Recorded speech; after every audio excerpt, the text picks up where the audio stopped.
All right. Good evening, everyone, and welcome to Green White Checker TV.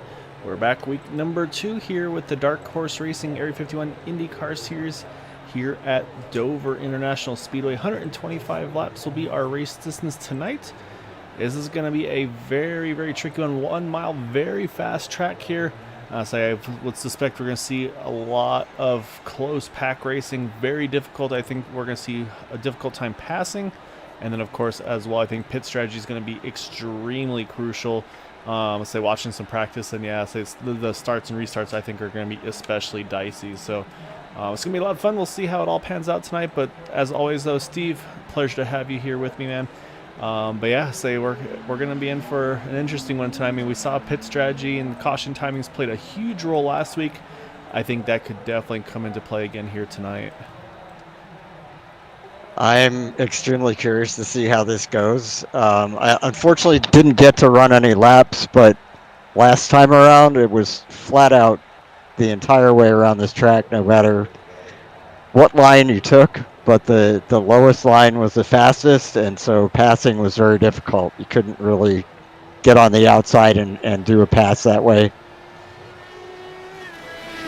Yeah, I think we might see some similar situations here tonight as well. So it's going to be, as I say, it's going to be interesting. We'll have to kind of wait and see how it's going to all unfold. Like you said last week, obviously the caution timing really shook that race up, as well as say Nick DeGroot getting the win. But then say some really exciting top 3 finishes with getting Gary Corley, Michael Spell into that second and third positions. Say definitely were 2 happy drivers. I say, unfortunately, we won't have Gary Corley here tonight. I say he's got some computer technical difficulties. So he's working and trying to get those squared away. So unfortunately, I say he had a great start to the season, but I say unfortunately going to lose some spots right off the bat. I'm going to have to miss tonight. But yeah, so I think right now the qualifying, though, I think that's going to be the all-important one for tonight. The fuel window sounds like roughly in the 40 lap range, maybe a little bit more. And based on the 125 laps for tonight, I suspect that's going to be a 2-stop race under green flag conditions for these drivers to make it to the end of this race. But like I said, I think caution is going to play a big role, and I think the other part as well that's going to play a big role in this one, Steve, is going to just be the when you make those pit stops and when you pit, when you don't pit, when we do get those yellows, and how much fuel can you save under green flag conditions? Because like you said, pretty much you can be foot to the floor the whole way around, maybe hold the bottom, but do you say if you're maybe 3rd, 4th in line, 5th in line, somewhere like that, you might be able to run a very lean fuel mixture and save a ton of fuel tonight.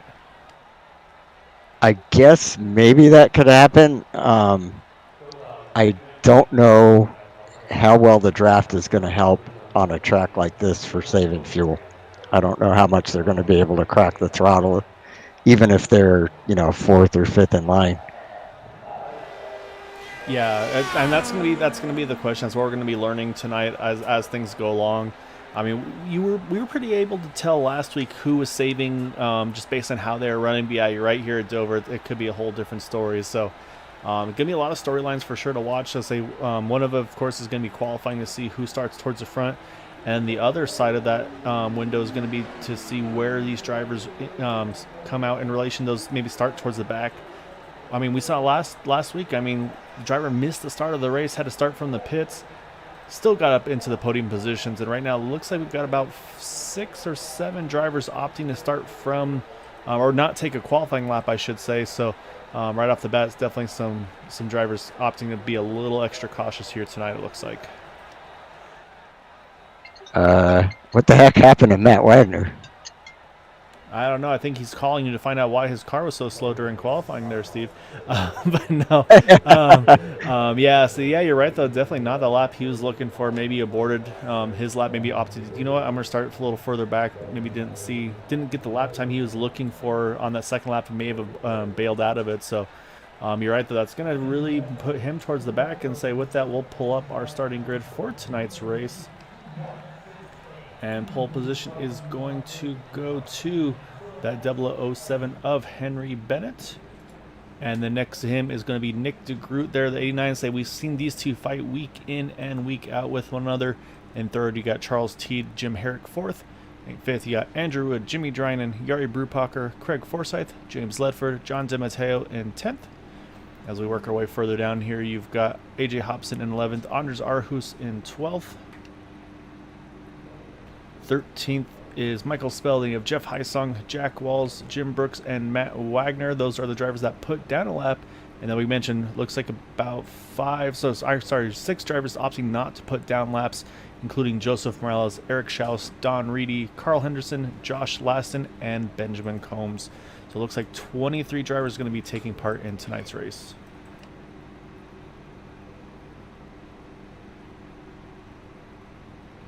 And I would like to welcome Eric Schaus back. We missed you last week, Eric. Yeah, so I haven't been able to have Eric as frequently as we're used to seeing. Yeah, so it's good to have him back out on track. We'll see what he can do here. So he's been one that we've seen him work his way from the back to the front before. So I don't think this is any what would you call it? Maybe out of his wheelhouse, if you will, to be able to work from the back to the front. But yeah, some good qualifying laps here from some of these guys. I'll say one of those is Jim Herrick. A really good qualifying for him in that 40 car, so it'll be fun to see what Jim's got in store for these guys as well, because I think, and the other thing, of course, is going to be this initial start. Like you said, Steve, I think these guys are going to want to be on the inside line, so I think we're going to see some aggression for drivers trying to see if they can squeeze their way down to the inside line here before too far into this race. Yeah, it'll be like a start at Talladega or Daytona in the Cup cars, where if you're on the outside, you're somewhat doomed. Just watch the inside line drive away from you and back up until somebody lets you in down on the bottom. Yeah, exactly right. So we'll see how it's all going to pan out here. Again, 125 laps will be the race distance this evening. Front row is going to be Henry Bennett, Nick DeGroot. We saw those two battle all the way through the season until the last race at Indianapolis, with Henry Bennett able to pull off the championship over Nick. But Nick getting the win last week at Kentucky. So we'll see.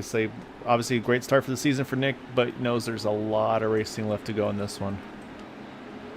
And I note that those two have swapped starting positions this week. Yeah, so I would not be surprised to see this be a pretty frequent front row between these two very, very talented drivers between the two of them. But like I said, they've got some pretty strong competition behind you. See Craig Forsyth's not too far there in 8th. You've got Andrew Wood in 5th. So that said, though, pace car is in. Now we wait for that green flag to fly for this initial start, and we will be underway again. 125 laps is the race distance. First things first, so these guys got to get through the first lap here unscathed as we go green at Dover.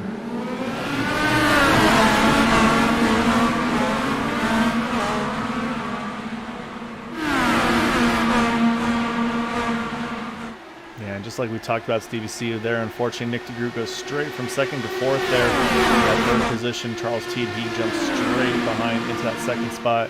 You see Andrew Wood also able to jump 2 spots into 3rd. So that's the benefit of being able to be on the inside line on that initial start. The boast from those guys from now on is we have single file restarts, so they won't have to worry about that. But I say now it's all about kind of keeping your car in the best position to kind of put yourself in the spot to contend in this race, because right now it's very dicey. You saw Craig Forsyth just about touch the wall out of 4th.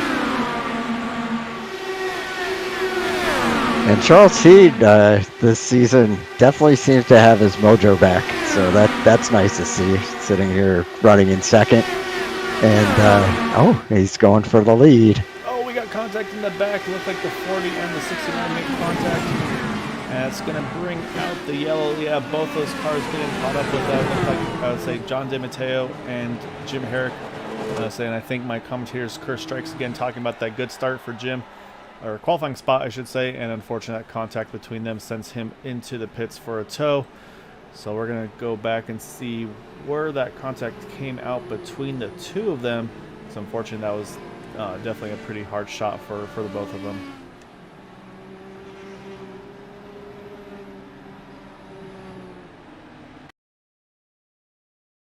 Yeah, you already see the contact there coming out of 4. So let's go back a little more here, get a better look at it. All right, let's take a look here. So we're watching the 40 there on the kind of the middle groove. You see on the outside, you've got the 69 car, and it looks like the 69 was maybe trying to make the outside line work there, and the 40 just kind of followed the track up to the top, and unfortunately the contact between the two of them. And then at that point, you can see, unfortunately, the 40 also then gets into the 48 of James Ledford, saying that sends James down onto the apron. But then from there, you already see John DiMatteo stuck onto the outside wall, and then the heavy hit for Jim Herrick there. So actually a couple of cars involved in this one. So this is where you see them make the additional contact between the two of each other. But yeah, so say then the other driver will have to keep an eye on those. Going to be that 48 car of James Ledford, because it looked like he got a piece of it. Look at the front wing now. Doesn't look like it's in too bad of shape, so maybe actually got away with it. Not sure. But we'll jump back live because he actually looks like he stayed out in that number 40 machine, or sorry, 48 machine, I should say. While it looks like Jim Brooks on back went ahead and pitted under this yellow. So about 14th on back opted to go ahead and get a little bit of fuel, maybe some tires as well in this first caution. I thought I saw that right wing, the front right wing, go flying off of James Ledford's car, but it's still there. So probably a graphics glitch, hopefully. Yeah, I mean, we see that from time to time, unfortunately, with updated damage models. But it definitely looked like there was contact, so it makes me a little nervous for James here. Probably also, if you're Craig, if you saw that, you're probably in the same boat there, probably a little nervous as well. So, and then unfortunately, I'd say not the greatest qualifying. Also going a little worse here for Matt Wagner. He, I believe, had a really long pit stop here. And trying to see if he's still in the lead lap or not. I think he is, but he's going to be last of the cars running there in that 20th spot. And then, unfortunately, though, for like I said, for Jim Herrick, John DiMatteo, both of those drivers in the pits, you can see the damage to both cars here. Waiting for, I believe, both had to take a tow. So already just under this caution, already multiple laps down. Again, just the speed of Dover. So that's going to be a tough break for those guys here early on, but. We're early on in this one, Steve. Always a chance to recover. If there's a reason Matt Wagner was slow, it's probably because he put new tires on. I'm going to guess that was probably an accident.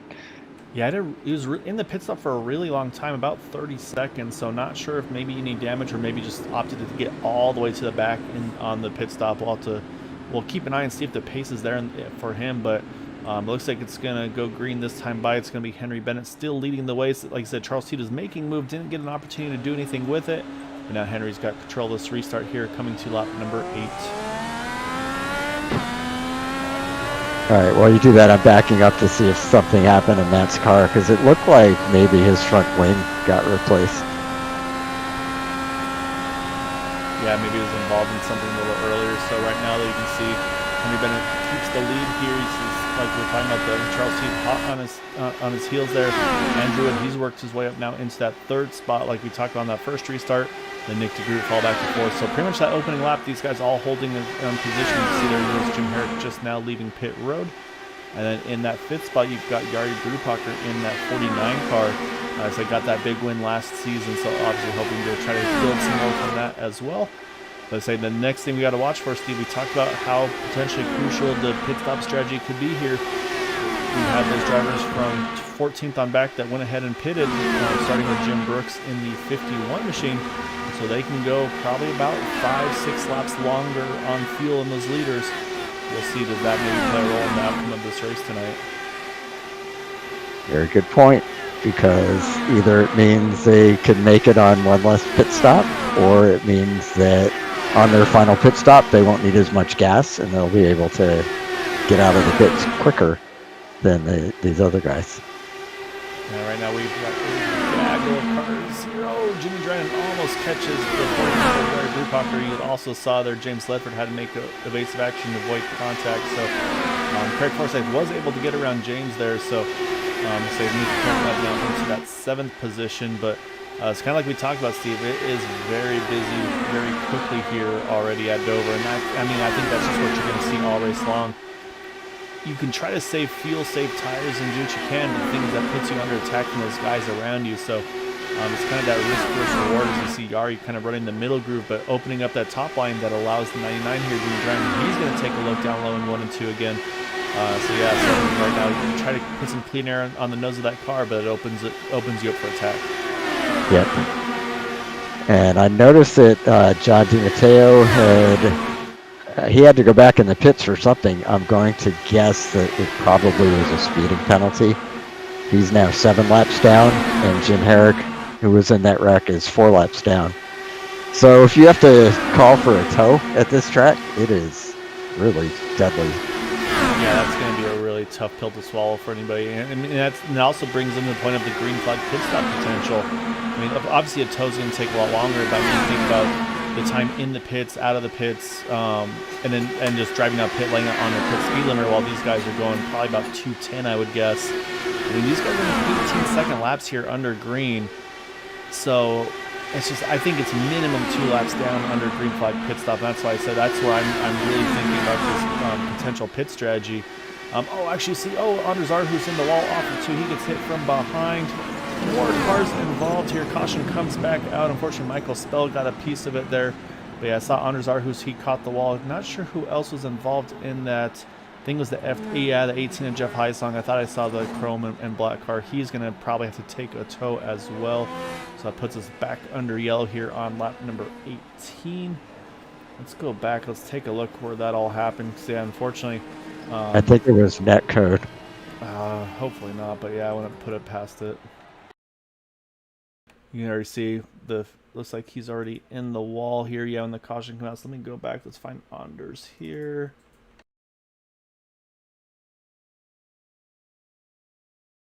So you see, we're watching Anders Arhus in that 10 car running the top side here.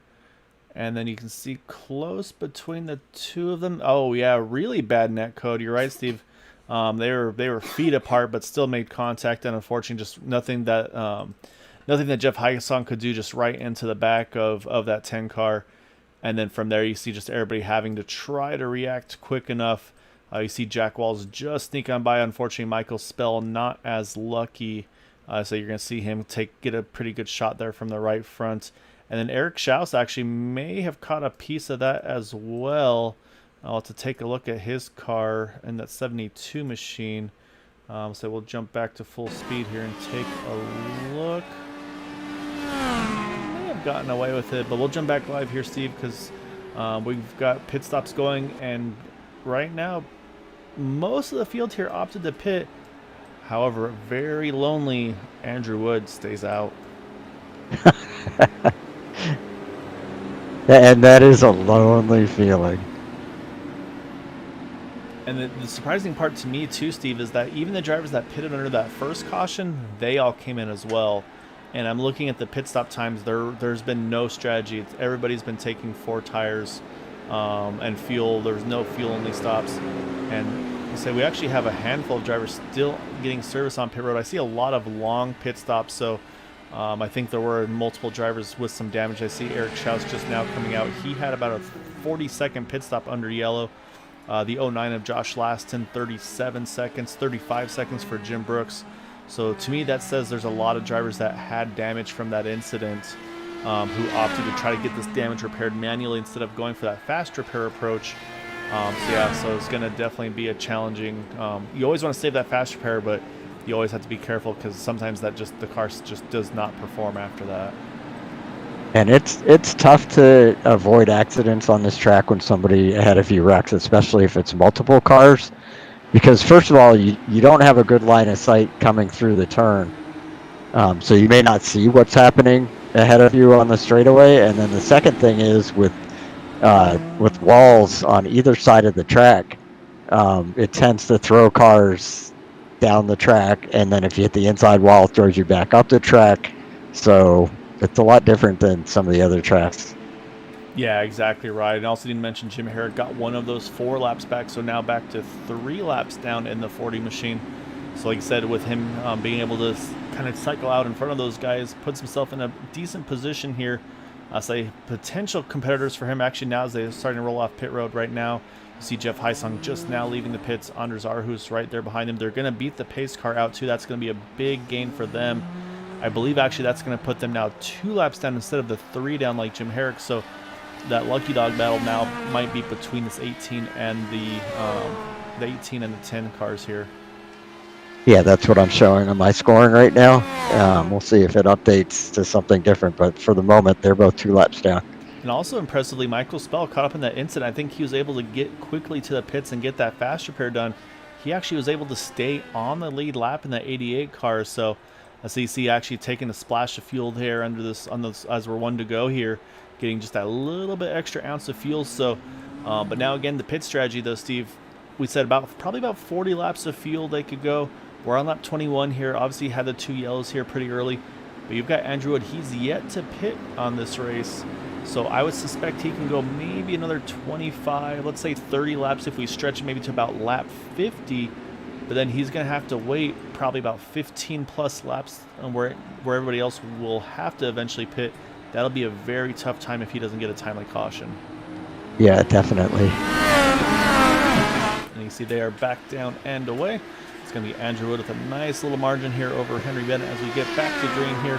Lap number 22 of 125, so still just over 100 left to go in this one.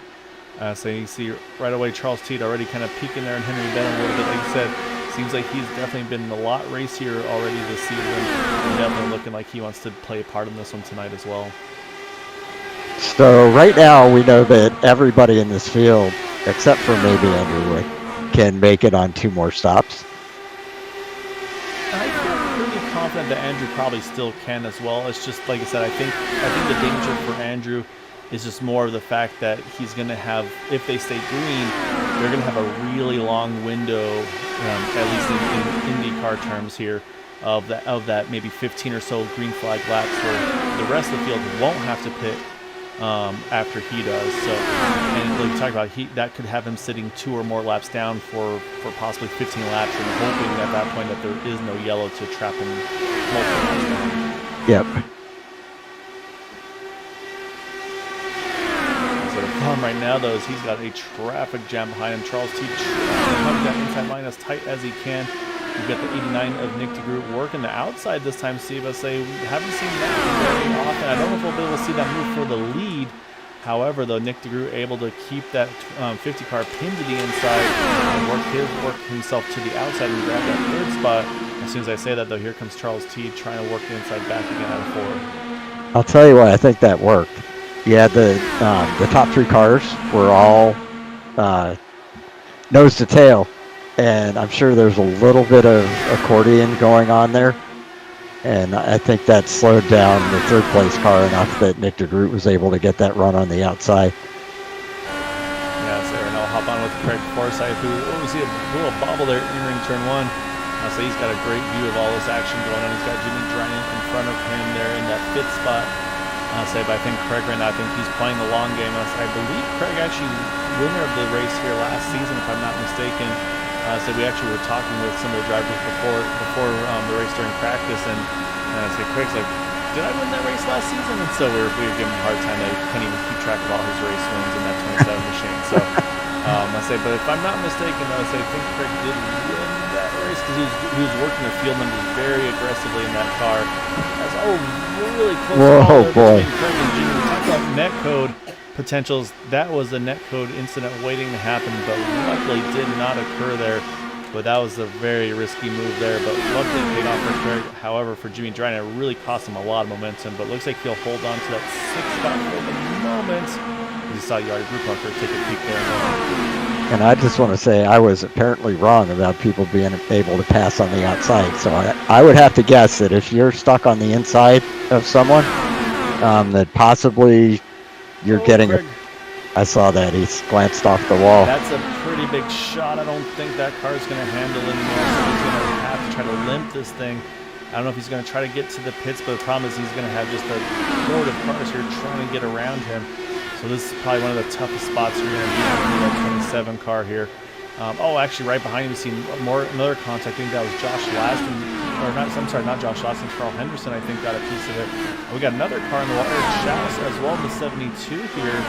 I said he's stuck up against the wall. He's going to come to stop. Actually, takes a quick tow here, I think, so as to prevent a caution from coming out. So that's going to be a heartbreaking for Eric here. Going to put him down multiple laps as we've talked about. So I'm going to jump back to Craig because he's actually stayed out here. I want to say I saw some other cars make wall contact there. I say, I'm trying to see who it was. Yeah, here comes Craig. He's going to hit pit road with that damaged car. I think he decided he's got to take that fast repair now. So it's also a huge disappointment for Craig. I think Carl Henderson, yeah, here comes Carl following in along in the 42 car. Same similar contact there. So that's going to put both these drivers multiple laps down. But yeah, you're right though, Steve. While we're talking about all that, not being able to make passes and all, Nick DeGroot, he's found his way to the point. So I'm thinking maybe these cars are starting to push on the long run. It does look like they're a little bit of a challenge to drive. I think you're spot on there, Steve. So, and especially if we always talk about how bad dirty air is. So, I think you're right. I think these cars getting a little sketchy as the run goes on. As right now you got Jimmy Drennan and Charles Teed here side by side for the 4th position. It looks like Jimmy's going to grab that spot out of turn number 2.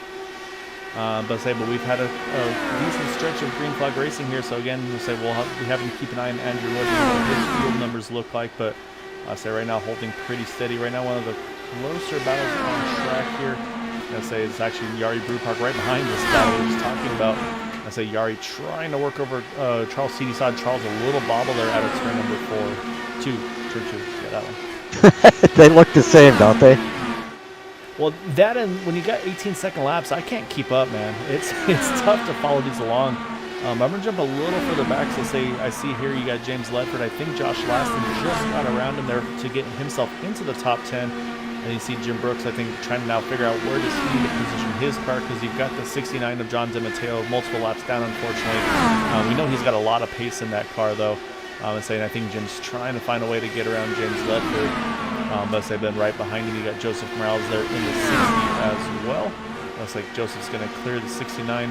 And then, a little further back, you've got Don Reedy and Michael Stoll. As I said, a big contact in the back. I think that was the 42 of Carl Henderson. Oh, yeah, that car is destroyed here. And it looks like Michael Spell as well. That's going to bring the caution out as the leaders are just approaching this group of cars here. Unfortunately, that's going to put us back under yellow. And unfortunately, I think also most likely for Paul, or for Carl and for Michael, that's probably it for their races tonight. So I'm going to try to see if we can find out what happened there, because those are 2 very big hits. So we're going to take a look at Carl. Oh, Carl's actually just leaving pit road here, Steve. And I don't know if I mentioned, this is a very treacherous pit road. And I'm wondering, maybe just got a little too aggressive on the throttle on the pit exit. I've seen it happen before. I've done it myself. As you watch him build up speed here. And I have a feeling we're going to see the car just kind of step out on the back of him as he tries to build the speed here. Actually, I'm seeing something different. It happened a little later than that. Oh, you're right. Yeah, you're right. I'm too far forward here. So let's go ahead and as the leaders are pitting right now while we watch this. Looks like the whole field actually hitting the pits. So let's say that we'll kind of speed up here and try to see if we can find exactly where it happened here. It's lap 37 in turns 1 and 2. So I'm just going to run it through here. So it looks like Carl's trying to make the pass on Michael Spell on the outside. I assume Carl probably has fresher tires at this point. Oh, yeah, he's in a tough spot here because, I think it's Don Reedy to the outside.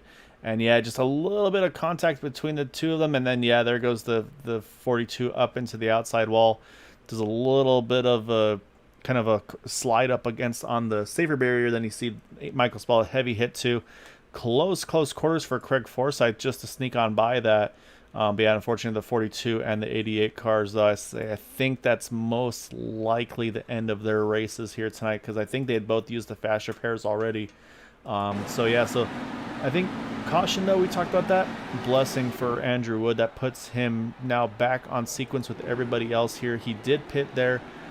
Drivers that did not pit are going to be some drivers that are going to try to get some laps back, like we talked about, Steve.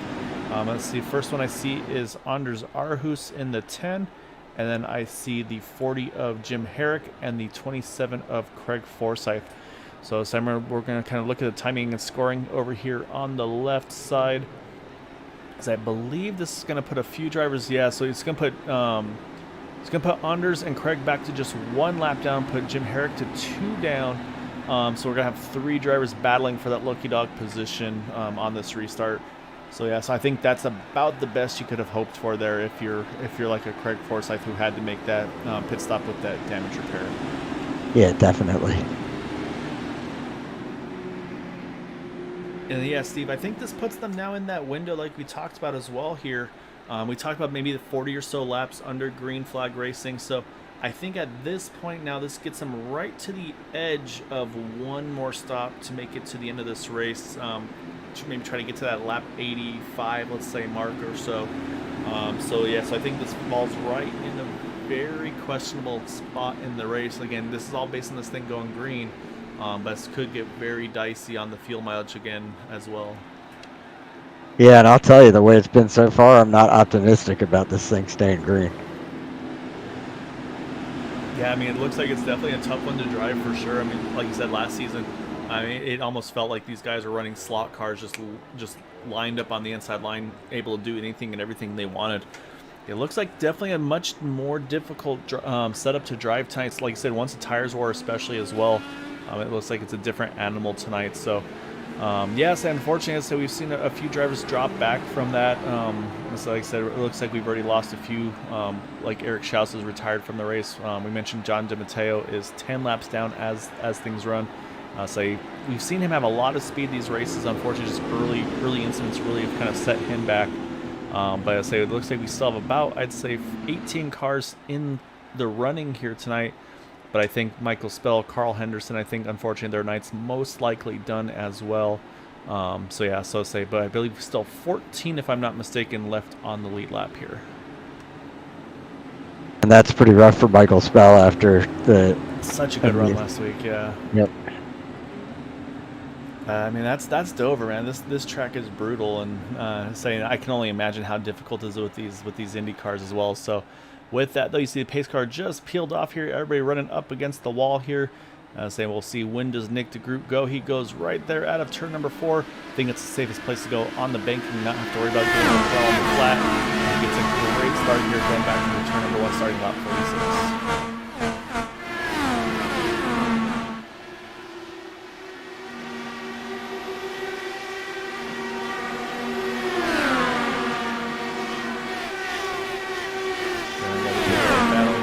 Hobson, Josh Laston, and the 83 of Jack Waltz all right on top of each other here. This is right inside the top 10 right now.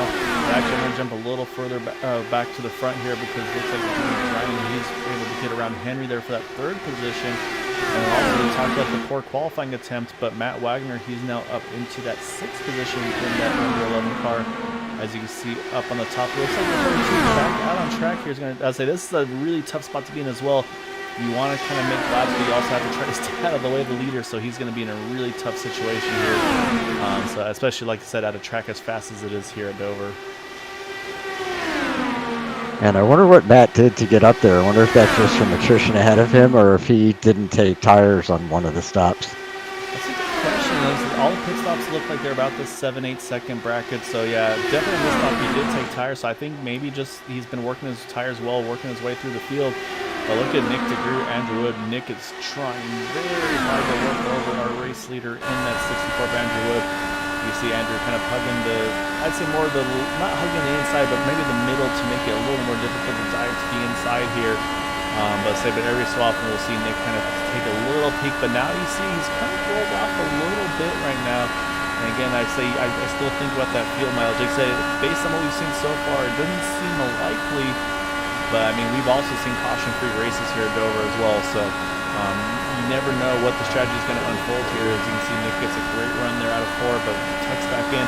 But this is where you have to watch that according effect, Steve. You can see just from the back of that 64 car, you kind of see the ebb and flow between the 89, the 99, the 007. I mean, you have to really be on your toes not to basically honestly just run into the back of that car in front of you. Yeah, and then when you let off, you have to worry about, is the car behind you going to run into you? Or are they going to try and force a pass? Yeah, so far it looks like the front group being very patient. I mean, what's really happened too is you've got now the top 10 pretty much all in line here. You've got Jim Brooks just about to tag onto the back. I'm not sure what's happened to Yari Brewparker. He's dropped a lot of positions here on this restart.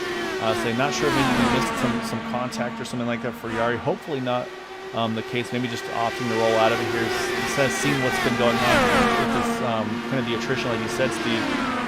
But I think right now, kind of looks like he might just be trying to play it safe out in this 49. I think Jimmy Dryden had an issue, Steve. Just missed it.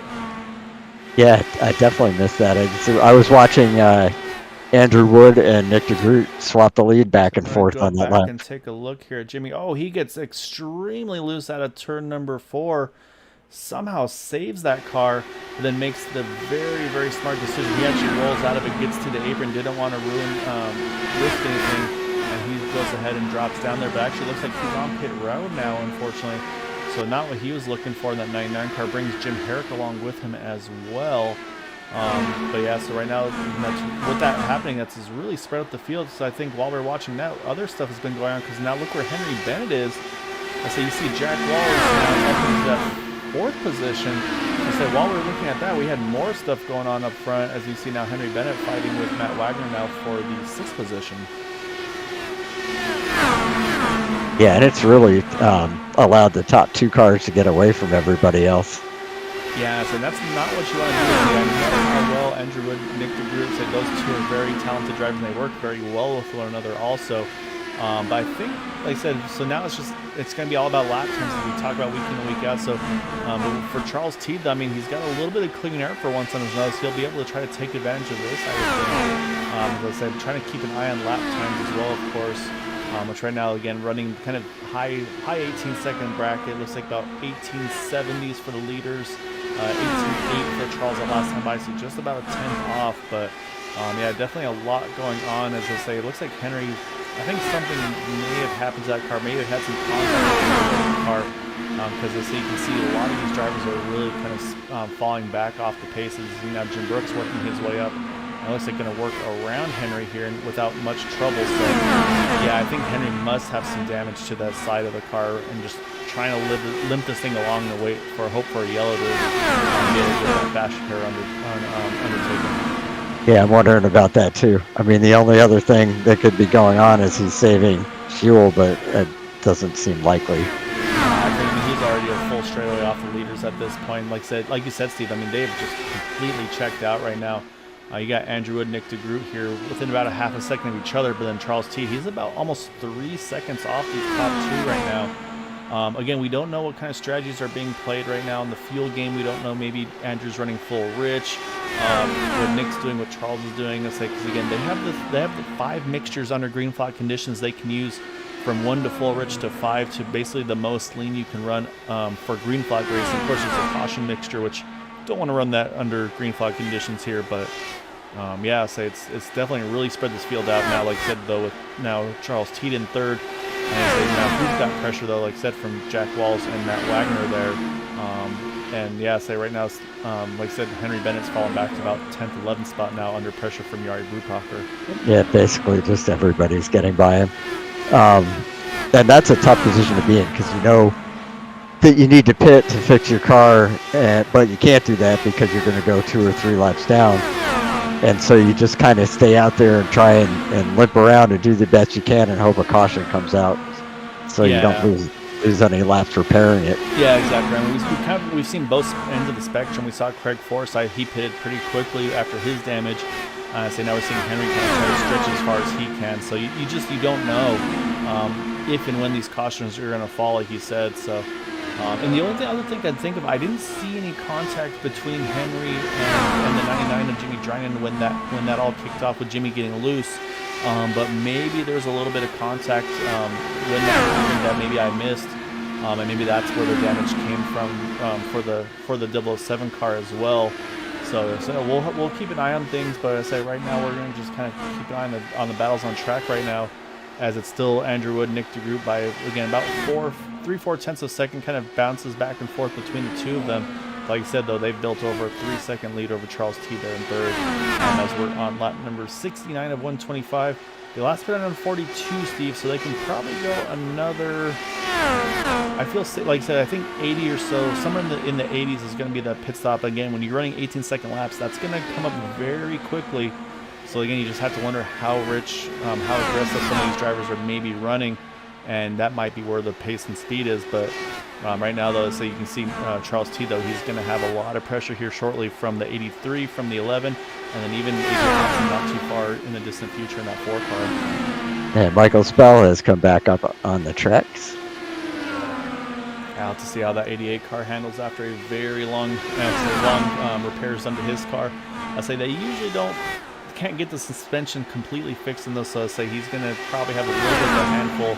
So I say he'll have to be careful trying to get that thing kind of dialed in right now. But I say we're still watching this battle here from third on back. You see Matt Wagner trying to find a way to get around that number 83 car, working the top side here.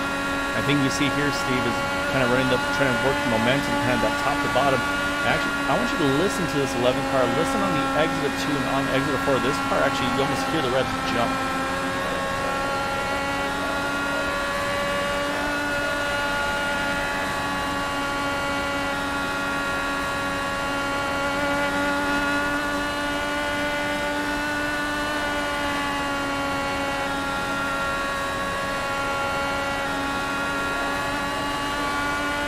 Every so often you just hear the revs kind of spike just a little bit. And that's again, that's you're losing traction on the exit turns. You're basically bouncing out of the track. As we're watching now, we saw Matt get around the 83. Now he's working around the 50.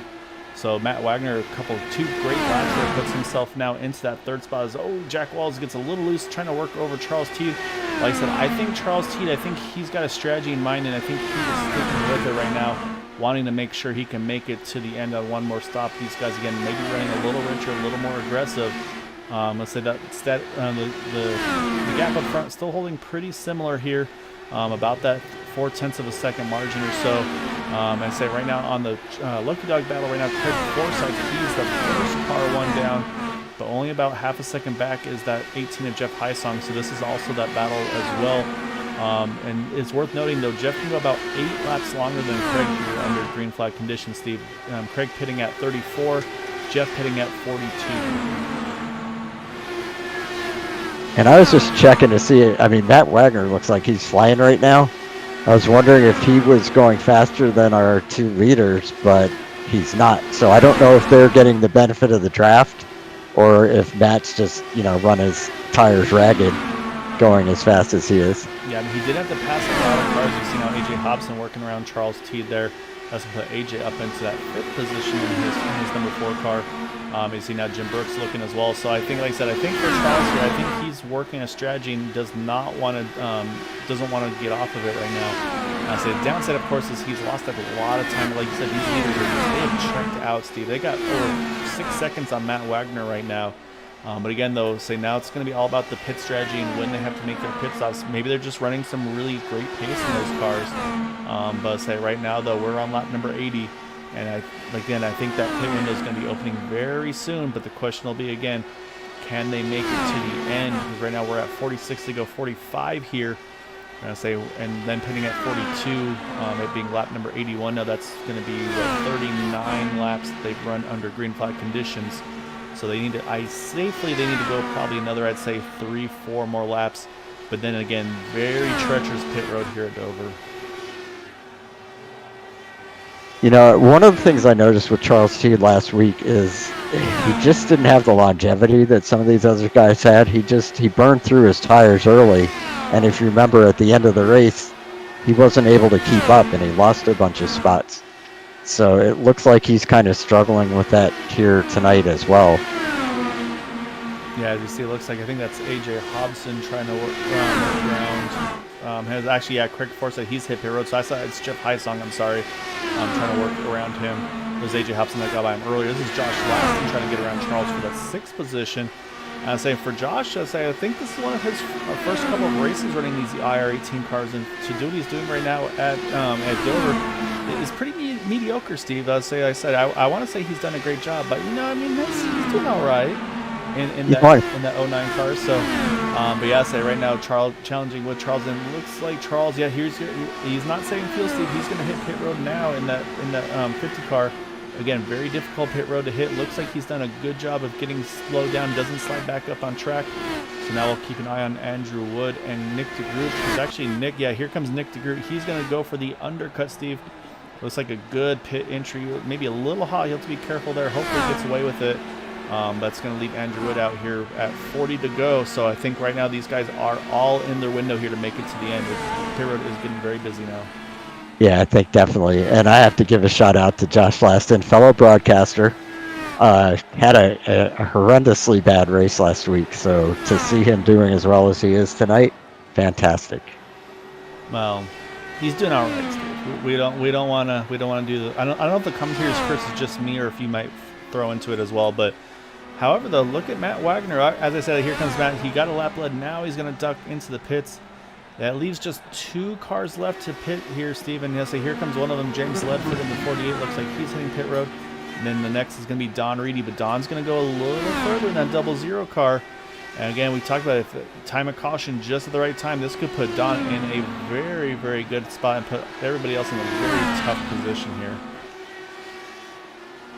You know, it's so funny to watch these cars on pit road from the blimp view. The speed limit's like 35 miles an hour. It looks like they're just creeping along. Oh, I'm sure this is painful for the drivers as well. You see Matt Wagner now just rolling out of the pits. But so what we need to talk about, though, that short pit, or the undercut, I should say, for Nick DeGroot, it has paid extreme dividends. I'm not sure, maybe possible mistake for Andrew Wood, I'm not sure, but he has got seconds on Andrew Wood, and actually it looks like, I believe Matt Wagner is going to possibly cycle out in front of Andrew as well, actually side by side with him as they come out of turn number 2. So it looks like it's going to be Nick DeGroot over Andrew Wood. Then Matt Wagner, he almost gets connected there with the 27 to Craig Forsyth there. Close call between those two. But man, Nick DeGroot, he is sitting pretty right now, Steve. He has got a 5-second lead after that pit stop cycle. Wow, that's humongous. I mean, if this stays green, I don't think there's any way that can be made up. Yeah, so this is where Nick is saying, all right, everybody play nice here. So the problem is, though, racing's not over, because look at this battle right here, Steve. You've got Josh Laston, you've got Charles Teed, you've got AJ Hobson right there. Joseph Morales is in this battle as well. So it was very busy there out of the 4. So it's kind of spread out just a little bit here, but that was a very close proximity racing there right now, as Josh Lawson and Joseph Morales, they're fighting here for the 7th position right now between the 2 of them.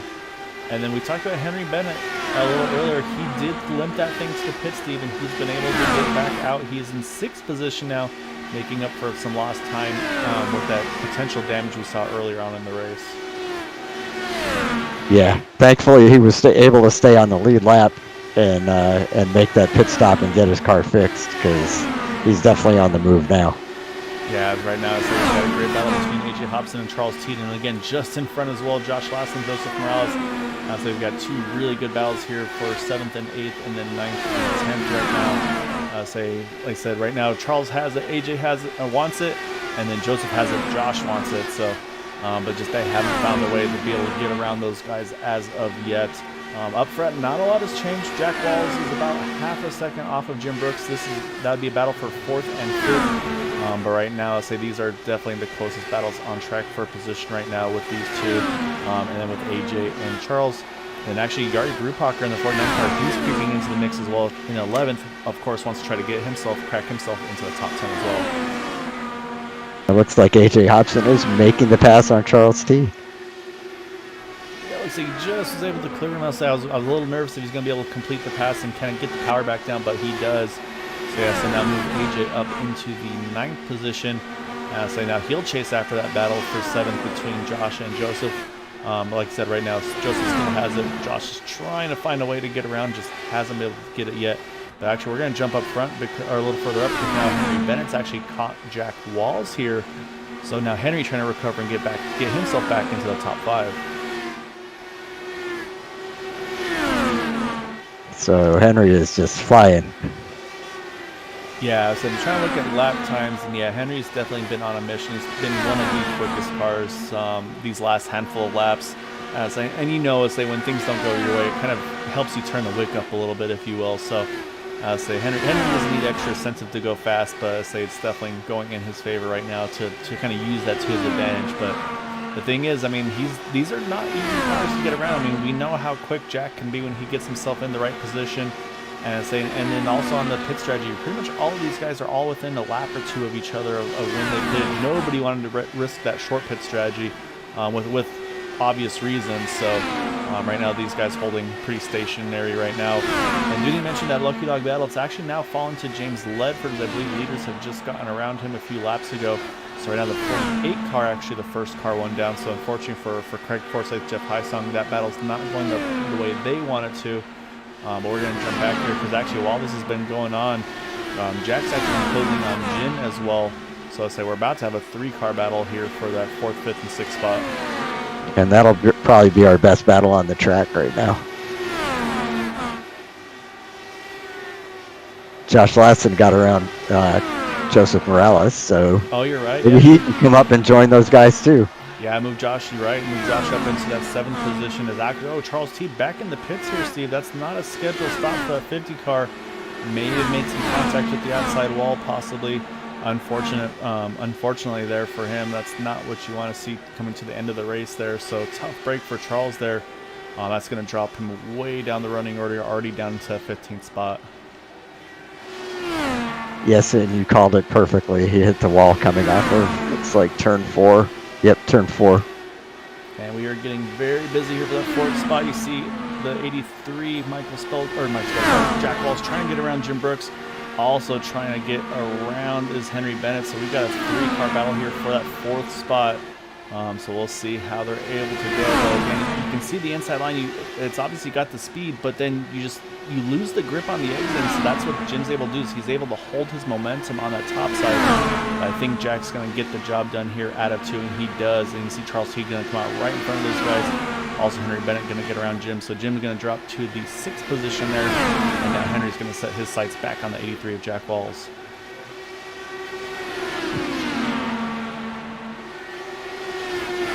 And yeah, AJ, you were spot on, man. Nick, I would say whatever that pit stop happened between himself and Andrew, I was saying, well, I'll see if I can pull up some info, see if we can see maybe if it was, say, I'd love to be able to get the info like the in lap, the out lap, and the totals and all that. I'll see if we can at least look at the pit lane time to maybe compare there. But yeah, right now, like I said, he's just checked out. He's got a 4-second lead over Andrew Wood. Matt Wagner another about 4 seconds back from Andrew. So right now, this is as you can see, this is by far the closest battle on track. Henry trying to find any way to get around that 83 of Jack Walls. Andrew has chopped off 4/10 of a second. I mean, I don't think he can catch him by the end of the race, but still, that's running. Yeah, those are some very quick laps. Here you see Henry gets a great run out of turn number 4. He's going to take a look entering turn 1.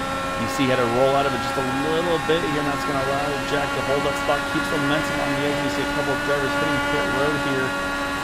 And I say that's actually going to help. I think that helps Jack out, keeps him clean air in the nose of that 83 car. So right now again, Henry's got to try to regroup and sends it in again into turn 1. This time a little closer here. And continue to power out. It's going to be tight off of turn number 2.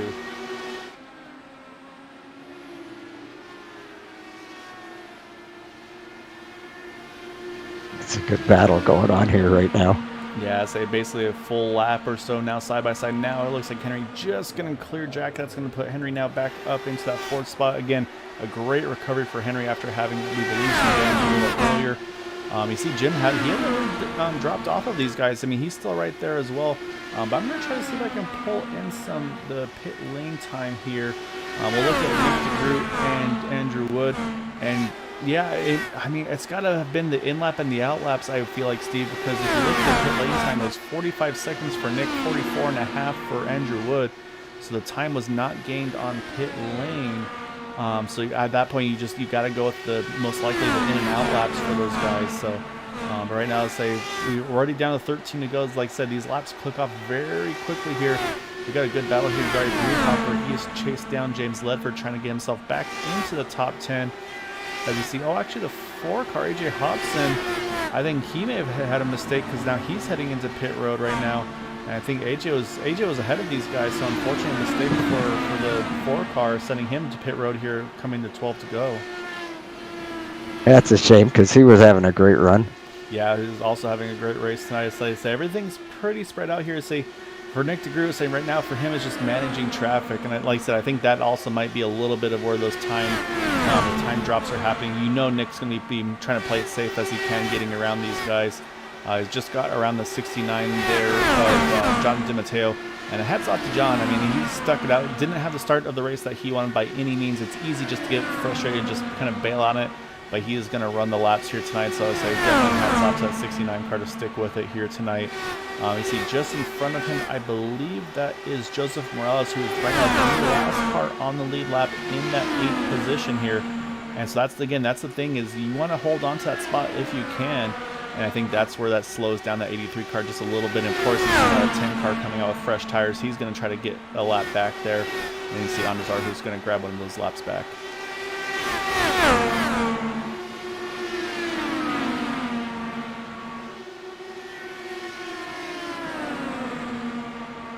As they continue to collect down, Steve, it's now 8 to go here. As they're looking at Jim Brooks, Jack Walls, it's holding at about 0.6 of a second between the two of them. However, Henry Bennett, he's been making great time. I don't think he has... Oh, actually, caution out here. Got a couple cars in the wall. I think Matt Wagner, one of them. It is Matt Wagner. He was in 3rd position there. I'm not sure. I think it may have been Don Reedy, possibly, that he had contact with in the 00. And this might make for a very short restart here, and this could be a very interesting strategy call, Steve. Do you stay out or do you pit and get some tires here? I would pit, and there's 8 cars on the lead lap. I mean, if I'm probably one of the top 3 cars, I'm not pitting, but anybody beyond that, I'm definitely pitting. So we'll try to take a look, see what happens. You see Matt Wagner and Don Reedy. Oh, they kind of just meet in the middle there. So you saw Matt moving up a little bit. Don kind of looked like he kind of peaked down a bit as well. Nothing intentional, unfortunately. I think just a miscommunication, a little bit of a mistake between the two of them. And then, yeah, really, really tough hits for both of those drivers. So, Matt's going to be upset about it being in the 3rd position when that all happened. As you see, the drivers trying to sneak behind there. And it looks like it's just going to be the two of them caught up in this one, luckily. You see Henry Bennett having to make some evasive action to get around that. So we'll jump back live here, though, Steve, because I think, like you said, I think most drivers opting not to pit here under this caution. It looks like Josh Laston's going to be one of the few to do so here. So it'll be fun to see if he can make any late moves here in that 09 car to try to jump himself up a few more spots. But we'll see where he cycles out. I think that's a great call, though, for Josh. I believe he was the last car on the lead lap there when that caution came out. So, I mean, there's nothing to lose, in my opinion. Agree. That's exactly what I would say. And looking at that wreck, I don't know what Don was doing. He crossed the start-finish line and then just started moving down off the wall. And I'm sure that Matt was not expecting that. There was some net code between the two of them, so you can partially blame it on net code, but I mean, if you're Matt Wagner, you're halfway down the track, you're not expecting the car on the outside to be there if you come up a little bit. Yeah, no, you're exactly right on that. Alan said he's definitely going to probably be a very upset driver there. Yeah, so unfortunately, I'd say it's going to put Matt in a really tough spot. Probably definitely dropping him out of the top 10 in the race here tonight. It was looking like a very solid 3rd. And the other thing we got to look at is we actually have a few more drivers hitting pit road here. Joseph Morales has just jumped in. I think James Ledford got the lucky dog. He's going to obviously get tires there. A smart call for him as well. So that's actually going to put Josh Laston up into the 6th position here now on this restart, which I believe will probably be restarting with about, 4 to go? Or, we're on 5 to go now, so probably be a 3 to go restart. But man, Steve, look at 3rd place. Henry Bennett somehow fought and clawed his way to get back into the top 3 here tonight, and now has a chance of trying to make some big moves late to see if he can grab a few more spots. Yeah, I wonder if he's just going to be satisfied to finish 3rd, or how intense this is going to get between these 3 guys. I mean, I say it's definitely not going to be. He's not going to roll over and let him go on by there. But I mean, if you're Nick DeGroot here, you're feeling good, so you have control of this restart. However, Steve, this is our first restart. I mean, these guys pitted on lap 85. We are now on lap 120. That is a long time on track, full speed. We don't know what the tire wear is going to be. Is there potential for tire spin on this restart? I think there's going to be a lot of nerves. I think the only driver that's going to be feeling very confident about his restart is going to be that 09 of Josh Laston, the first car to pit there under that yellow. Joseph Morales, James Ledford as well. They'll be feeling good. But I think these top 3, top 4 drivers, you might be a little nervous that you just hope this thing's going to grip on you. And that's some nice extra drama that you've added, Kyle. That's what they pay me the big bucks for, Steve. I know if this was the Cup cars that we would definitely be worrying about tire spin. I don't know how much you have to worry about it in these cars. Yeah, I know it's a great question. So we'll see. I mean, I'll say hopefully for the sake of the leaders and for just no craziness at the very end, you hope that they're going to grip up nicely here. But I think if you're Nick DeGroot, though, I think you need to get on the throttle in the turns, not coming out of 4 on the straightaway, because that seems to be at the worst point of it. So we're going to see here, though, you see the pace car is in. Nick DeGroot running right up against the rim here, waiting to make the opportune time to drop the hammer, and he is down and away. And we've got our unofficial, green, white checker here, 2 to go. You see everybody trying to break the draft right off the bat. But a great start there for Nick DeGroot. And one of our resident IndyCar drivers, AJ Musselman, saying there's definitely wheel spin with these cars. So it looks like everybody's gotten away with it so far, so good. Henry Bennett, though, he is looking after that 64 of Andrew Wood. Jim Brooks actually just got around Jack Walls there on that restart. He's going to move up into 4th. We'll see if Josh Lassen, can he make any late moves here to get himself a few spots. He's already looking underneath that number 83 car entering turn number 3. Those fresh tires hoping to put him to good use. But up front, though, Nick DeGroot, he's going to take the white flag here. And we've got, a mile left to go. We'll see if he can hold off these guys for those last 2 turns.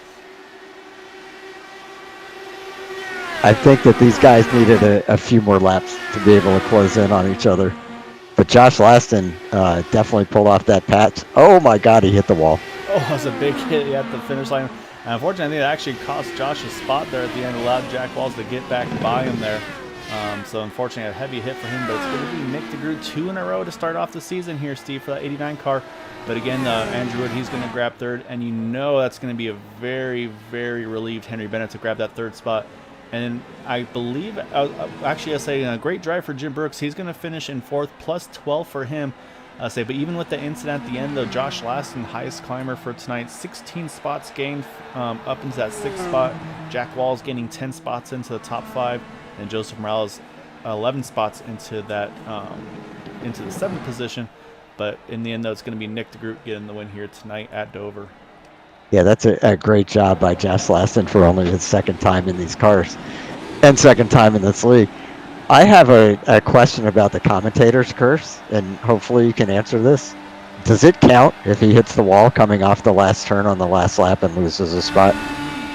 I think that one we can probably let that one slide, I feel like. But that being said, though, Nick's doing a really good job of doing a very difficult zones here at Dover because it's easy to hit the inside or the outside while doing so. He had a couple of close calls there during the burnout, but now he's got it down to a T, it looks like, as he celebrates this win here tonight at Dover. That's a good call on the burnouts, Kyle. Yeah, so he's a very talented driver. But before we start talking to those very talented drivers, let's pull up our final results for tonight. It is going to be, like I said, Nick DeGroot getting the win here tonight in that number 89 machine. Andrew Wood going to finish in 2nd. Henry Bennett, again, amazing recovery to grab that 3rd position. Jim Brooks there in 4th. Jack Walls rounding out the top 5. And like you said, Josh Laston, I think, like you said, Steve, I think his 2nd race here with these IR18 cars finishes in that 6th position. Joseph Morales, James Ledford, remainder of those that were able to stay on the lead lap. Craig Forsyth, 9th. Jeff Heisong in 10th. Just didn't get the cautions they needed to get themselves back onto the lead lap. Then you got Yari Brupacher there as well, 1 down. And then unfortunately, not the Knights there looking for Charles Teed, Matt Wagner, 12th and 13th respectively. You know that's gonna be a sour one for him, unfortunately. Then you got Don Reedy there, 14th. Jim Herrick, Anders Arhus, Jimmy Drennan, and AJ Hobson. And the remainder of the finishers here tonight, John DiMatteo, again, hats off to him for sticking out to the end. Same thing goes for Michael Spell. He waited for a long repairs before he drove that car back out on track. And unfortunately, Carl Henderson, Eric Schaus, early exits for those guys tonight. And it looks like a start in park for Benjamin Combs, not able to make tonight's event. So with that, Steve, let's talk to some drivers. We're going to start things off with Mr. Recovery Drive in that 007 of Henry Bennett. All right, so we're going to grab Henry on over here. All right, so we're going to start things off here with Henry. And Henry, I apologize. It's obvious something happened to you before that final schedule stop. Not sure if you had some contact with the driver, maybe caught the outside wall a little bit, but we saw you fall back to about the 10th position. But you opted to limp this thing to the pit stop window, make it there, and then from there, I mean, it was just you were just lights out there, working yourself back up into about the sixth or so spot, then the top five, and then coming out of this thing with a third place finish. I would say that's got to feel like a pretty good recovery after everything you went through tonight. Yeah, agree. Good recovery. The incident, I think it was Jim. I just watching it back on replay now, and I think Jimmy tapped the wall in dirty air. It came down a little later on the straight and just snagged my front wing, and that gave me front wing damage. And from then on in that stint, I was down on straight speed, and the car wouldn't turn. So I was down about half a second a lap. So yeah, dropped down to 10th. But yeah, I had to keep with the same pit strategy because I would have lost 2 laps if I pitted for a new wing at that point. So luckily didn't lose a huge amount of time really to the leaders. I think I was maybe 12, 15 seconds back from them.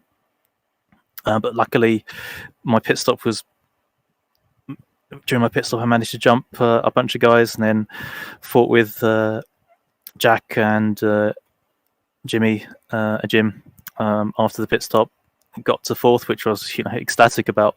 But yeah, 3rd, I was lucky to get 3rd. It was just bad luck for Matt with those lap cars. I saw that gaggle of lap cars up in front of me. And I knew that was trouble, and I was hoping I wouldn't catch them before the end of the race. But unfortunately, Matt got into trouble with those. So yeah, lucky to get 3rd. Henry, early on in the race, I think you had dropped back to 3rd or 4th. And I was wondering if you were just kind of content with hanging out there. Do you feel like you could have gone up and taken the lead if you'd have wanted to? And what was it like trying to pass people? Oh yeah, initially, I mean, obviously I was leading from pole, and I was aware and a little worried about burning a lot more fuel than everyone else. As we've seen in previous races, the first person to pit can get the short end of the stick when a caution comes out. And caution is more likely around green flag pit stops than any other time. So it's always a danger. So yeah, when I fell back, when Nick wanted to take the lead, and Andrew stayed out, I was like, yeah, fine, go for it, burn your fuel. I'll just save fuel behind. But yeah, unfortunately, it put me into it does put you in slight danger, as we saw with that contact with after Jimmy had his incident. Yeah, so Nick's strategy of going to the front was the right one. But yeah, later on, trying to come back through cars for position was really tough. I think it took maybe 20 laps to get by Jack. So yeah, it was really tough on slightly used tyres to pass people. But early in the stint with clean air, like Nick did, it was quite easy to pass early on. But after that, it was very tough. So did the car start pushing? Because that's kind of what it looked like to us. There was push, but you could use a lot of the in-car tools to get it to rotate. But then that would mean the rear would slide, and then the front would slide, and you get like a full drift on exit of 2 or 4, which is a disaster really, because you can't do anything about that once it starts. So yeah, you had to kind of anticipate that. But yeah, picking a slightly different line to get a bit more air on the nose helps. And yeah, you could make passes. You could catch people and make passes on used tires, but it was tough. Yeah, we could tell we were watching that battle between you and Jack Walls, and it definitely, we could see you were struggling to get by. Oh, definitely, yeah. I mean, usually on a track like this, you'd try and get a run on the high side in clean air if they're running the low side, and then do the undercut on exit. But the radius of the corners here is so sharp. I forget the term. But the radius is so sharp that the low line is just such a short distance that if you take the high line, then you lose so much distance, and you can't really get a run that's good enough off the corner to make an attempt at a pass. So that makes it even more difficult. Yeah, saying that's something Steve and I were talking about as well. Is honestly just the difference that we're noting between last season and this season. This track, I say obviously the iRacing, the builds changed a little bit as well, but then also just I think the setup tweaks a little bit too, to try to make it a little bit more of a handful to drive. I mean, it seemed like it kind of went from you guys having a car on like slot cars on rails last season to these ones. You really had to kind of be a lot more aware and be just kind of more direct in how to make those passes and everything. Was that something that you kind of had to adjust to from last season to this season, just with even though it was the same track? Oh, definitely. We didn't really want to repeat of last season because, I mean, in my position in pole, it would have been quite nice once I knew I had pole to have the same setup as last year, where I could have just hugged the bottom of the track and no one could have got past me. But yeah, it was a conscious decision not to have that kind of racing again. But it was really tough to get the right balance between the leader not being able to hug the bottom and cars behind still able to catch up and having enough grip to catch and pass cars ahead. Obviously, yeah, me and Matt worked quite a bit on getting just the right balance between downforce and track temperature. In the end, we almost have minimum downforce on the car now, but we dropped the track temp just a bit just to make sure the tires didn't go off too much. Yeah, it definitely looks like a great combination for sure tonight. So yeah, so like we said, Henry, just awesome job. I say sticking with your strategy, like you said, and then just being able to work yourself back up into the top 4 there. And like I said, caught a break there to get yourself in third, but so you definitely had to work hard to get yourself in contention there. So yeah, just congrats on a very well earned, tough earned third place tonight here at Dover, man. Thanks, Gal. Appreciate it. Actually, I almost jumped the gun there, Henry. I'm sorry. I say we got to give you the floor here, sir. So I know you've got some things and shouts you got to give as well for that third spot. Yeah, as usual, Paraslide Motorsports. Shout out to everyone at Area 51, the admins, Jim, Matt, all the drivers put on a really good race today, and yeah, you guys for broadcasting as well. Congrats again, Harry. Look forward to seeing you next week, sir. Yeah, thanks, Henry. Great run. Thanks, Steve. All right, so that means we got to switch over to our second place finisher. That is going to be the 64 of Andrew Wood. So let's pull Andrew on in here and have a word with him with his second place result. Started in 5th. It's like obviously inside line on the initial start. That seemed to be the place you wanted to be able to jump straight to 3rd right off the get-go there. But then from there, I mean, it was anything but an ordinary race here tonight. So I had to do a little bit of everything, fighting with Henry, fighting with Nick. And saying obviously, I think the big change in the race was the pit cycle. That last green flag pit stop. Say went in with the lead. Unfortunately, say Nick pitted 1 lap earlier, but then was able to. We're not sure. Maybe a great in lap, out lap. Maybe I'm not sure if maybe there's a bobble on your end. I guess take us through the green flag pit stop and what you had to deal with there to kind of keep that car in one piece, because we know how difficult it was under pit road. Okay, so it sounds like you missed my pit out spin. Yes, we did. I came out of the pit lane and I spun almost up onto the track, and Yari was the next car coming through, and he was kind of panicking over the radio. Yeah, we did indeed miss that. So that explains the gap. Maybe one of you guys will show the slow-mo replay of me leaving the pit lane during my interview here, because that'll be fun to watch. I'm self-deprecating a little bit. I'll have to see if I can hunt that down. It's gonna be a tough one to find. Yeah, but it was a tough call. Like the whole entire race I was just kind of winging it, to be honest. Like, I had very few laps around here. I had a feeling it was going to be kind of a one-line track. I didn't really feel too confident with my qualifying. I got lucky a bit on the start and just tried my best to see where I would fit in line. I had some challenging from behind, and I had to kind of work on teed up in front. The whole entire race was just kind of figuring out the strategy as I went. I really didn't have any sort of plan coming into it because I didn't really kind of know how I would be driving during the whole thing. So, it just I would just hope that whatever I worked out would work out for me. So, and it worked out pretty well, other than that spin. There was one point in the race, like I think the first 2 cautions, everybody else pitted, or most of the field pitted the first one, and then the second one everybody pitted except one guy stayed out, and that was you. And there were enough laps at that point that Kyle and I were like, biting our fingernails off for you, wondering like, is this going to work out? Yeah. According to my calcs, that there was not enough pit stops. Like, we'd all have to do the same amount of stops to get to the end. So part of me was wondering if I was given a gift saying, hey, you can lead now and be with the same amount of stops as everybody, or if I was saying, oh no, my tires are so bad that I'm going to be hounded on the next restart. So the first few laps of the restart were very hectic for me. Henry was all over me, but then Nick seemed like he wanted to come through. So just watching from behind, it seemed like there was a lot of dynamics going on behind me. So if I was in that mess, I would have been a lot more stressed out. But being out front, I was able to kind of take the line I wanted and just kind of see what happens.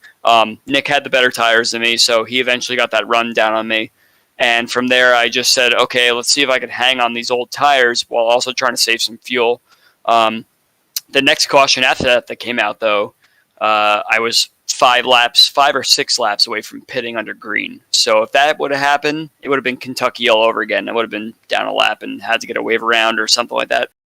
Yep, that's what we were worried might happen, because when you have that many laps earlier than everyone else that you have to pit, then once you make that pit under green and you come back out, you're nervous the whole time until everybody else pits that there might be a yellow and you get trapped. Yeah, so basically I was just kind of winging the whole thing, and luckily it worked out for me. It could have gone so wrong at the same time. I just felt it in my gut on that second caution not to pit, though. But seeing every single other car in the field go into the pit lane was a little bit disheartening. I'm like, wow, I made a huge mistake here, and I'm known for that kind of stuff. So it was risky, but it really seemed to work out for me. It could have gone the other way very easily, though. Yeah, I'm glad it did work out.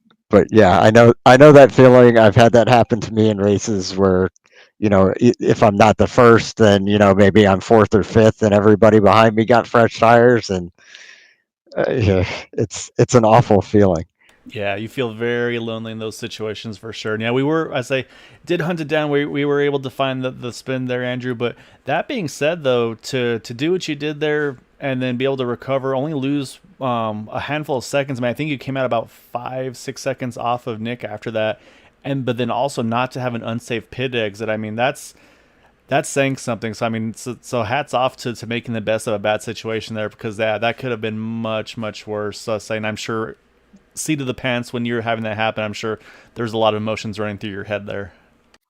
Well, to be honest, I felt the spin coming. I was pushing it to get to pit out before Nick came by, because I knew he'd pit the lap before me and he'd have fresher tires. Didn't know what the traffic situation was, so I was really trying to hustle it, and I just hit that bump the wrong way. Yeah, we saw. I could see the car bounce. Yeah, I thought I had everything set properly, but as soon I was kind of predicting a little bit of a bump there. So as soon as I hit it, I immediately went into preservation mode. So I came up the track a teeny tiny bit, but I don't think it was bad enough for me to get that unsafe pit out. So, yeah, it's a bummer. At the end of the day, I think that Nick had me on pit out, because with that spin and getting back on track, I don't think I would have lost 7 seconds. I think it would probably have been like 4 or 5 seconds or so. So if everything had gone according to plan, I probably would have been exiting pit just as he was speeding by. So it would have been a nice battle into 3, but then the cold tires would have probably gotten me anyway. Yeah, so from there, it was just kind of like pound laps and do the same thing I was doing in the previous stint and try and run him down. And I was actually running him down pretty decently before the caution came out, but he probably would have had me at the end. Yeah, Steve was definitely noticing the lap times were looking very good. Like you said, where you were definitely closing those down. But like I was saying, it's a tough one. I mean, you guys, when it's a top 3 of you and Nick and Henry, it's going to be a game of hundredths of a second, and a lot of, I think, also kind of gamesmanship too, where Nick's probably thinking, okay, let me save my tires and manage the gap I've got, and then if it gets close, then I'll kind of drop the hammer and go a little harder and all that. So you guys are all pretty wily open wheel racers, so you never can tell what's up your guys' sleeves when it comes crunch time.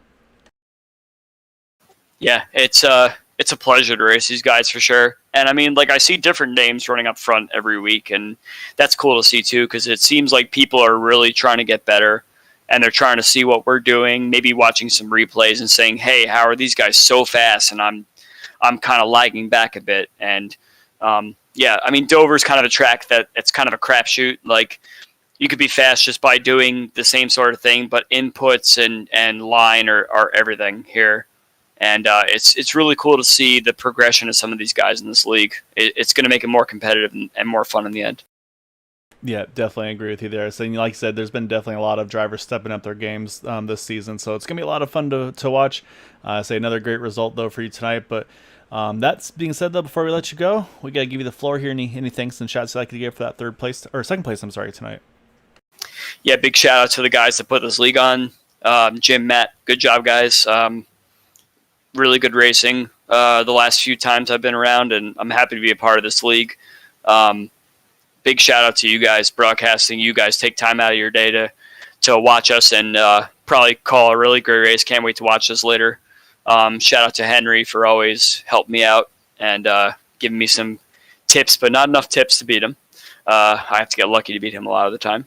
And shout out to my Team Talent guys, Precision Racing Esports, for support and such like that. And we'll see where we go from here. I'll be missing next week, so unfortunately you guys have to talk to someone else on the podium potentially next week. Well, we'll save yours for the week after then. Yeah, we'll see about that. Every week is indeterminate. Well, that's a great run tonight, Andrew. Yeah, thanks a lot, Steve. Yeah, congrats on a good run tonight. Yeah, definitely. Thanks a lot, guys. All right, Steve, that leaves us one last person to chat with, and that is going to be our race winner in that number 89 of Nick DeGroot. Let me see if I can get there we go. So I was trying to get my graphics working correctly. That was going to be awkward. All right, there we go. So we're going to pull in our race winner 2 for 2 in the season. That's going to be that number 89 of Nick DeGroot. And Nick, okay, what did this guy do on the pit road? Talk to Andrew. He's like, oh, you didn't see the pit road spin, huh? Did you see the pit road spin? What was your thoughts when you were able to kind of swing around that 64 car after those green flag pit stops? I did see that. I was entering turn one and watched my relative to see if I was going to beat him out. And I think I was going to beat him out just enough. And then I see the smoke and I see him spinning there. It was funny because Yari goes to call out that there's an incident. And I very quickly, I'm like, he's on the apron. Because one, he was on the apron. I wasn't lying. Also, I really didn't want to caution at that point because I knew I was going to have a bit of a lead. And I still had to fight for it at the end. We had that late yellow and gave us a little sprint, but it was nice to kind of be able to ride there for like 20 or so laps or whatever it was, because this track is so fast and so intense. And even in the lap traffic, I'm sure you guys saw there was a couple dodgy moments. It's a really intense track and earns its name, the Monster Mile, because that was wild. Yeah, definitely. Tonight's setup was a challenge in some regards when you had dirty air that you had to deal with, and once the tires were, we could tell that a lot of people were having issues where it would get tight and they hit the wall. So tell us how it was for you. Yeah, lucky for me, I was up front for most of that race, so I did not experience too much dirty air. But when I was kind of just running second to Andrew, I could not follow him close behind after a few laps. I had to really go up high and just kind of rip the top side, and that just I could not get to him. I could not build up any momentum to get to him after a few laps, and was kind of just sitting there trying to find the clean air, keep it out of the wall. So I can't imagine what it was like further in the pack, because even running second, it's like, all right, where's that clean air? I need it, because it got really, really tough if you got in somebody's turbulence. It just kind of shot you right up the track, and that wall comes up fast here, especially out of 2 and 4. Yeah, definitely. Yeah, like you said, I mean, 18-second laps. I see you're spot on there as well. You're going to be coming through traffic very quickly. I say a lot of different strategies. Unfortunately, some drivers having mistakes and being on different tires and various damage incidents throughout the race as well. So maybe some people not quite up to pace. So yeah, there's definitely a lot going on there. I say, and of course, then that late yellow, of course, coming out. You knew you're going to have a restart at the end. how confident or nervous were you about the traction on those restarts? Because for me, I mean, I'm used to obviously the full bodied stock cars, and I'll say Dover is a track where it just eats up the tires and it loves to roast them on the restarts. Was that something you were worried about, or did you feel like with these cars it wasn't going to be as bad as it could be with some other vehicles? Yeah, I actually was worried about it. And with about 2 to go before the restart, I went up top in turn 3 and 4 and did a couple mock restarts, just kind of making sure the tires didn't spin because I didn't want anything to surprise me. That was, what was it, almost 40 laps on those tires. And like you said, yeah, Dover just eats up tires. And I was wondering, am I going to have wheel spin here? Do I need to go hard? Am I able to go hard from the start? And I needed to know that before the restart because one of two things. If the tires were going to spin and I didn't know that, I'm wrecking and probably wrecking a bunch of other cars. Two, if they don't spin, but I am too careful, then I'm going to have Andrew and Henry on top of me there. And with it only being a 3-lap shootout, I knew getting a gap at the beginning was going to be everything to keep them from getting a big enough run to get alongside. So, yeah, it was a definite concern there for that final restart. So what did you discover when you did your mock restarts? That is all good. Full throttle, it's going to be fine. So that surprised me a little bit, but it was cool to know that I was able to do that because I needed to be able to go hard at the start there. It was really the only way I was going to get enough of a gap. So worked out. Thank you for the Firestone tires there. They were very good. Yeah, so they heat cycled very well there, but I mean, it's obviously the way you want to start off the season. Get 2 wins to kick it off to get the season underway. Obviously, still lots of racing to go for sure, but I'm sure definitely things are feeling good. Like I was saying, two wins, and you've had like seconds of a gap. These guys are gonna have to step up their game and get those thousandths of a finish again, like we've seen last season. Yeah. I'm enjoying these bigger margins. It's allowing me to breathe a little bit coming across the line. Probably saved you some medical appointments too. Yeah, absolutely. But yeah, no, just awesome job tonight, Nick. Obviously, like I said, great start to the season. We also got to give you a shout out as well. Dover's a very tough track to do burnouts at, but you're able to master those as well. Avoid the inside outside walls during the burnouts. So hats off there as well. I think I'll give you about a solid 8.5 out of 10 on that one there. But yeah, just awesome job tonight, man. And before we let you go, though, definitely want to give you the floor any thanks and shouts for that win tonight. Yeah, always want to congratulate the rest of the podium there. Andrew and Henry, they had really good races themselves. It's a shame I wasn't able to battle it out with Andrew. Of course, I liked having the big gap, but it would have been much more entertaining of a race if he was right up there with me to see what we could have done. But yeah, congrats to them, and thank you to Factorback Motorsports, motorsport.com, CobyMoore.com, Whiteman's Family Business, DeGroot Automotive, U-Haul, and Cowboy Ship, Blaze Pods, and everybody else that supports this team. It's really fun to get it back to Victory Lane. Yes, I enjoyed this one, sir. Well-earned win. We're going to go from one concrete track to another. There's going to be a new one for you guys at Nashville Super Speedway, so that'll be a fun little challenge for you guys. I think that one could be a very interesting race as well. So I'm sure I'll be having to put your focus straight to that one here pretty shortly. But for now, enjoy this win, sir. Thank you, guys. I got to go see how the Red Sox are doing now. All right, Steve, that is our race winner in that number 89 of Nick DeGroot. But yeah, it was kind of like we said. Nobody really got caught out by the cautions on falling at the wrong time. Like I said, the closest call was definitely Andrew Wood. Sounds like he only had a few laps left before he was going to have to make a green flag pit stop before that yellow came out. But he said he had a gut feeling and he trusted it, and it worked out to his favor. But then, like I said, we did get that set of green flag pit stops, and unfortunately for Andrew, it definitely did affect his outcome potentially a little bit with the challenge for Nick at the end. But overall, though, a very, very challenging but very competitive race here tonight at Dover. Yeah, definitely. I'm sure that the guys in second and third would wish that they'd had a few more laps to pull up and try and gain some spots there. But it's a great finish by all three guys on the podium. Great runs tonight. And you could tell a true Red Sox fan by how quickly he skedaddled out of here before I could even say that was a great win, Nick. Yeah, he got the job done. Now it's like, okay, or how are my guys doing?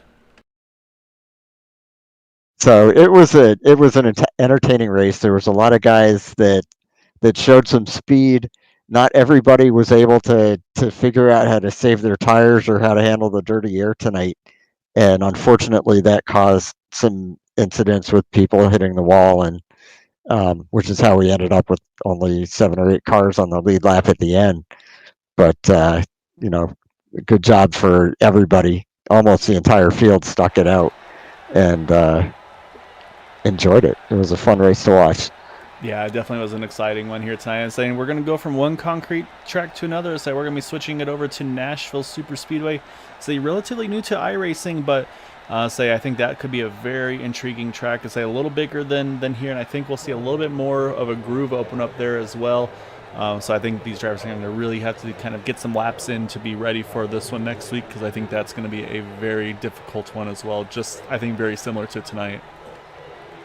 Yeah, Nashville, and I mean it's a different kind of tricky configuration at that track.